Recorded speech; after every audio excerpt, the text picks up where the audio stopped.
Trinidad and Tobago, Maxi drivers and their passengers being robbed is not a new phenomenon in this country. In fact, many taxi drivers throughout the Twin Island Republic have similar experiences, but you'll rarely hear about this from our media unless the driver is killed. I was a Route 2 Maxi driver for close to 2 years, and I operated between Sangre Grande, Arima, and Citygate in Port of Spain. And I can tell you that this government and our police service don't care about the safety of taxi drivers nor their passengers. I would start work at about 2 a.m. and between this time to about 5 a.m. is one of the highest risk periods to ply for hire. There is literally little to no traffic on the bus route at this time, nor transit police officers. Apart from the regular early morning commuters who are leaving or going to work at casinos, bars, hotels, the Tunapuna and Makoya markets, security assignments, breakfast eateries, the airport, etc., a few of the other clientele can give one pause. Among these, you have the slightly tipsy to the heavily inebriated, the druggie going to and from his supplier, the hustler, the mentally unstable, and the freeloader opportunist. I've met all kinds, even the bloodied. Many people work in reputable and honorable jobs. Some of these jobs require them to be out and about when most people are still in their beds. A lot of employers don't provide pickup and drop-off services for their employees at these early hours in the morning. Furthermore, not everyone has their own car, nor can they afford to pay high transportation costs to be picked up from home and dropped off to work or vice versa. Therefore, they rely heavily upon people like me, taxi, maxi drivers willing to take the risk of working at these hours. Some travelers wait with trepidation for a maxi while simultaneously praying not to become the victim of a roving bandit. Others have to walk the gauntlet through lonely streets to another pickup point in order to arrive to work or to get home. I can't begin to recount the gratitude both men and women have expressed towards me and my fellow operators for being out at such an hour. Others, primarily the women, on numerous occasions have asked me to go off-route just to ensure their safety. Working from Citygate at these hours can result in a significant haul of individuals going to work or homebound, few travelers or no one at all, or the traveler who can set off every personal alarm of pending danger.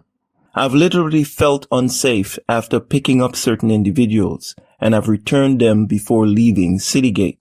All have been young males whom I've locked eyes with in my rearview mirror as they unblinkingly scanned my every move. I worked these hours with a very hypersensitive awareness of the potential danger for both me and my passengers. Also, alarm bells would go off when a person who had arrived at Citygate asked to make the return trip. These individuals, I surmised, rightly or wrongly, had assessed my vulnerability along the way and were seeking an opportunity to make a payday. Usually, they were always suspect-looking young males. Regardless, I would insist they leave the Maxi. I've had a drunk passenger refuse to leave my Maxi after arriving at Citygate. For several minutes, I pleaded and tried to cajole him to exit, but he didn't budge.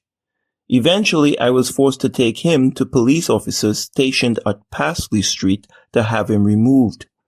The question I had after this incident and others too numerous to mention was, why isn't there a 24/7 police presence at the busiest transportation hub in our nation's capital, or officers strategically stationed along our route? I've had travelers rush into my Maxi for safety as soon as I arrived at Citygate because they were almost robbed, while others have left my Maxi and boldly refused to pay because they knew there was no one to stop them. Apart from the dangers I've highlighted, Maxi drivers and their passengers at any hour of the day face similar threats to their safety as well as being robbed. It's so chronic, many no longer report it to the police because no remedial action is ever taken. Common sense solutions and rudimentary policing is not implemented to give drivers nor the traveling public a basic sense of safety. This situation has been in existence for decades, and government come and government go, as we Trini say, still nothing changes. How long are you driving now, Maxi? Approximately 13 to 14 years. Okay, in that time, how many times have you been robbed? About 3 times. Okay. In all of those 3 times, did you report it to the police? I did report it to the police. And did the police get back in touch with you in regards to the report you made? Yes, they got back, but they really had nothing to go on, actually. In some cases, there was one time they had footage of the person who was associated with the robbery, but because of bureaucracy and red tape, to get that footage of the individual, it was too much.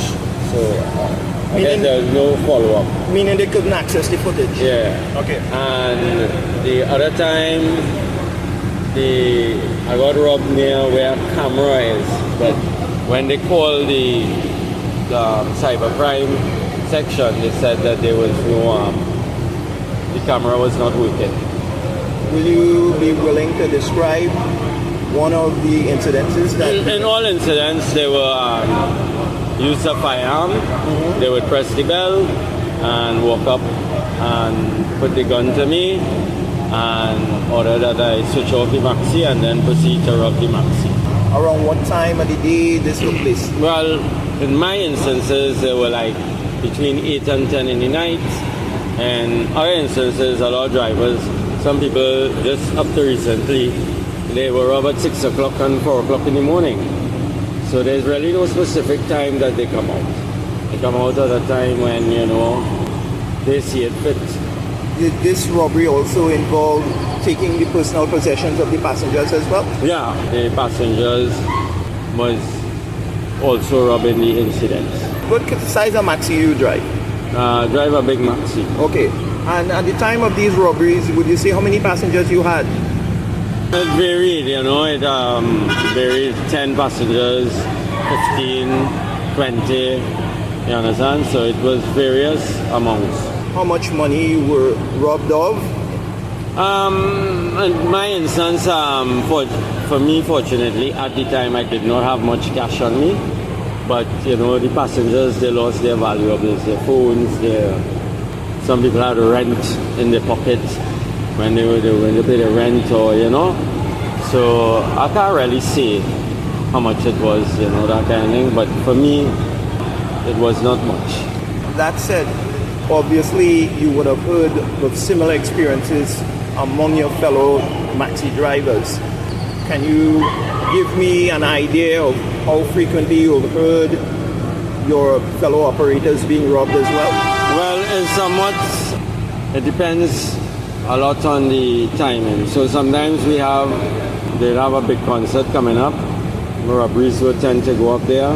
Then they have times where it's Christmas time, Carnival time, and other events that might be taking place that will spike the robberies. But generally it is a year-round situation.